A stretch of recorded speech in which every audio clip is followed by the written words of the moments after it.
Hello everyone, good evening. My name is Victor Calzadilla. I'm with the Technical University of Eindhoven within its new initiative, the Photonic Integration Technology Center. And I'm coordinating this project, this InterReg project on open innovation photonics pilot for the region. This project is about, let's say, upgrading our capabilities on the front end and back end for producing indium phosphide photonic chips. This is the outline of the presentation. So I will start by introducing what is the photonic integration technology, because some of you might not be aware of this technology. And then I will go on to the current status of the open access indium phosphide PICs ecosystem in Europe. And then I will slide into why do we need actually an open innovation ecosystem, namely this project, OIP for the region. The context is that photonic integrated circuits are having a similar impact as microelectronics in the 80s, as you know. And a lot of the companies involved in photonic integrated circuits are in this region. But actually, the current open access technology is offered just as a semi-commercial activity. And that means that some of the companies that are offering this technology actually are not giving the hard guarantees on what they deliver. Or they give some guarantees, but the range of specs is quite large. So they actually should make it tighter in order to target products. But that's the current status on generic, let's say, generic offer. There are some vertically integrated, of course, companies that are able to manufacture things with very mature technology. But at the moment, generic facilities are, we believe, at this TRL level, so at the technology readiness level of about 4. And that's not the best for cost-efficient manufacturing, which can be fast and reliable. So the next step in this ecosystem is to bring these facilities to a TRL level of 7. PICs in indium phosphide, where we are actually following some of the key steps that were taken by the microelectronics industry. And in that sense, we are developing building blocks in a similar way as electronics had. So very small, let's say, basic components that are well controlled and the performance is well understood and reproducible. Like in the electronics, we had these basic elements, transistor, resistor, capacitor, and electrical connections, for example, and then if you combine them, you can make very complex circuits. We are doing the same in photonic integration technology. We are developing amplifiers, modulators, polarization converters, waveguides, so specific elements that we can combine them to make complex circuits. And also one of the key elements is that we can produce all of them with a generic process. That means having the same layer stack, or 2 or 3 different layer stacks, but into the same wafer. And that's just a representation of how these different cross-sections, different devices look in the wafer. And here we have some scanning electron microscope pictures that are a bit old. So nowadays, these devices would look much better in terms of geometry or roughness. Another step that we took, also following the electronics industry, is to use multi-project wafer runs. That enabled the electronics in the early years to gain popularity and to be used by different SMEs that cannot afford paying full wafers. So here we are doing something similar. There are different, whether this is done in JPICs or in other brokers with different material systems. We put together in the same wafer chips from different SMEs in order to fabricate them, of course, with the same process. And in that way, the fabrication costs are shared between all the SMEs. That lowers the cost for prototyping. That also enables an ecosystem, and this is very essential for having a generic platform that consists of building blocks.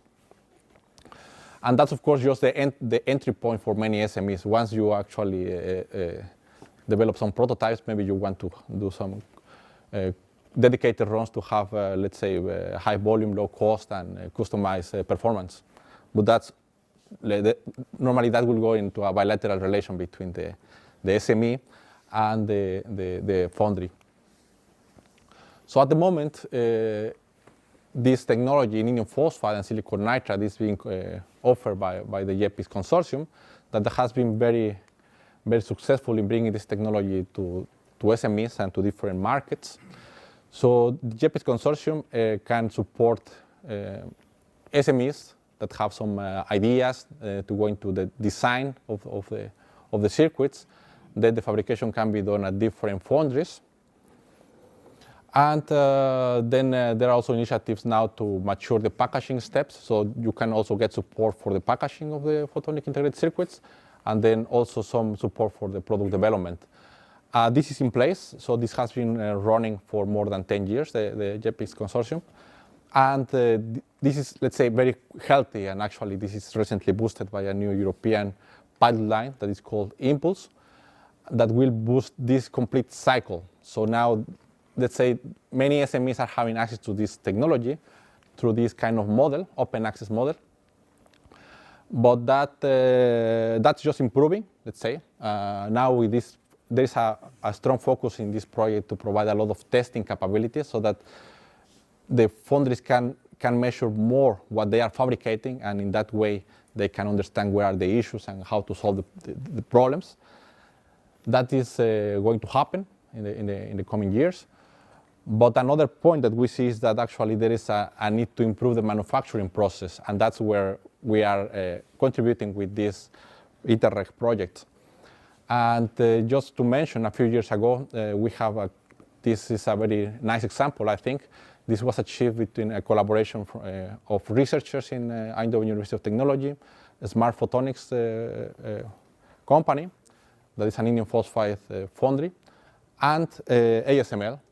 So we have a unique deep UV lithography tool from ASML to manufacture indium phosphide peaks. So of course these tools are made to produce silicon wafers, yeah? But this was customized to handle indium phosphide peaks so that we can make with projection lithography very, let's say, peaks with high resolution. And this you can see 100 nanometers. This is to make some gratings that can be filters in different kinds of circuits. And this is to this shows the gap between two different optical waveguides. So this is being used by smart photonics. And there are other companies that are, let's say, that start having interest in using this tool. But that's a key example of what can be achieved when, of course, there is a close collaboration with industry in the same fab. So that's of course not new in electronics, but it's new. It's new in photonics, and that's where we are moving to. So we try to bridge the gap, of course. Well, in Eindhoven, particularly, we have the Institute for Photonic Integration that has different research groups on materials, systems, and circuits. And with the Photonic Integration Technology Center initiative, we are trying to bridge the gap between the low TRL levels and the high TRL levels. So we have, of course, several contacts with industry, and particularly now, since few years, some of them are being grouped by photon delta, and that's where our role is basically to bridge the low TRL with high TRL in different aspects. In this kind of project, it's mainly on the equipment and front end and back end side. So this is the open innovation model that some of you might know. So we also see the customers as partners because they have very specific needs on what they need. Suppliers and universities, research institutes. So that's what we are trying to do, and having soft boundaries with the external world so that we can easily get IP or transfer IP to the outside. And of course, the conditions are very important. So there should be a collaborative R&D environment. Sharing information between researchers and developers is key. Also, the generated share IP is very important, and for that, one of the things, let's say, the ingredients that we are collaborating with is the Photon Delta Cooperative that will manage share IP. And then, of course, successful innovations require alignment with the industry needs. And in that sense, we have been successful in collaborating with AIM Photonics in the US to align roadmaps. And just this year, there will be a new roadmap, let's say, the Integrated Photonic Systems roadmap that is an international version of this roadmap that will bring together the European views with the American views. In this project, we have this consortium. So it's led by the Technical University of Eindhoven. And we have R&D institutions.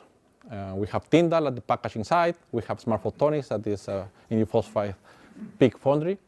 And very important is that we have equipment manufacturers like Oxford Instruments and Axtron, so that they will help us to tune this equipment and process to the needs of photonic integrated circuits. We have, of course, different clusters that are supporting us to spread this technology. And again, the focus is on the fabrication process improvement in the same fab. The project puts together enterprise research institutes, innovation clusters. It will last for 4 years. It just started last November. And it should enhance the innovation performance of enterprises in this region. You can see some details of the budget here. The main outputs of this project are to have a distributed pilot line in 3 different locations. So in the Netherlands, in Belgium, and in Ireland, consisting of front end and back end. So having a transnational network support organization that will, in the long term, serve as a marketing instrument to engage the new SMEs. Something very important in this project is that we will validate the pilot line with some of our partners that have already specific needs for their products. And also we will offer 7 vouchers to SMEs that would like to have, let's say, some PICs at a TRL of 7. And important is that this should be SMEs that already tested the PICs technology, so that they already know what they have and what is the level of the maturity in this technology, so that they can see a difference when they let's say, send their designs to be manufactured at these facilities. They will see an improvement from 3 to 7, hopefully, by the end of the project.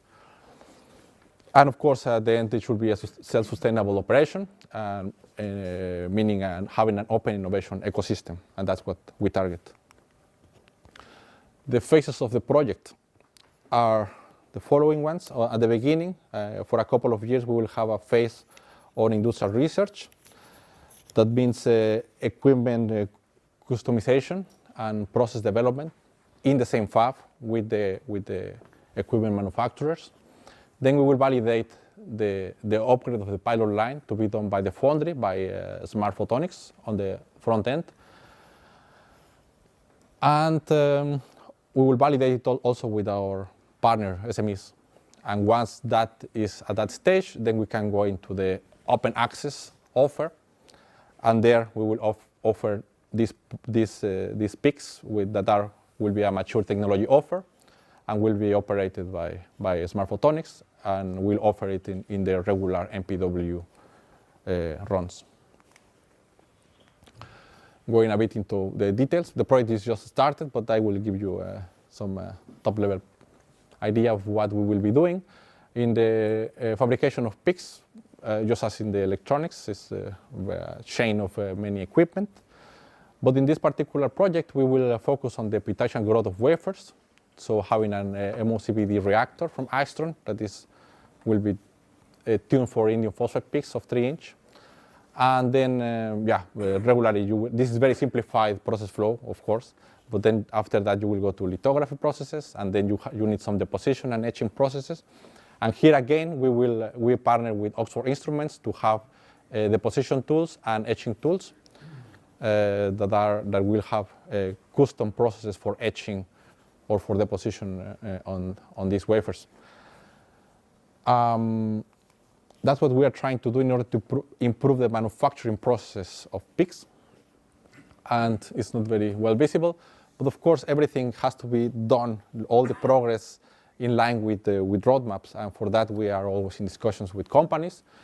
In one of the roadmaps that you can find in this website, that's, let's say, our view on how the specifications of equipment should evolve. Yeah, you can see, for example, here epitaxial growth of wafers, lithography process, or dry etching. So we try to to see what kind of targets we can reach. And just to give you an example, these are many numbers, but layer thickness uniformity of 1 plus minus 1% in the whole wafer. That's what we target to. And of course, there are also numbers for resolution or accuracy of the overlay in lithography. And that's, let's say, the tables we are generating when we discuss with companies, and they will be, of course, updated every now and then when we deliver new roadmaps. On the side of the back end, we have research groups in Belgium and in Ireland, focusing on, let's say, fabricating external optics for mechanical alignment features, optical components, microfluidics, or on the packaging for aligning fibers, flip chip technologies. And this particularly aligns well with the already existing pilot line on packaging that is called PIXAP, and that's to boost their efforts in this direction. So as a summary of my short talk, I explained to you about these steps that we are taking following the success of the electronics industry. So organizing our technology development in terms of building blocks in photonics, also using multi-project wafer runs to lower the costs. This is already being offered in a semi-commercial way through the JPIX broker and several foundries. And the next step that we foresee is having an open innovation model for photonic integrated circuits.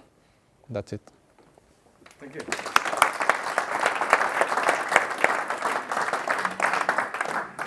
Any questions? Hi, I hope you remember the last slide of Barry. Can you say it, please?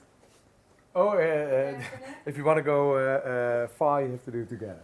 This one, you mean? Do you have any comment on that from your perspective? Well, I totally agree. And that's actually the focus of the open innovation model.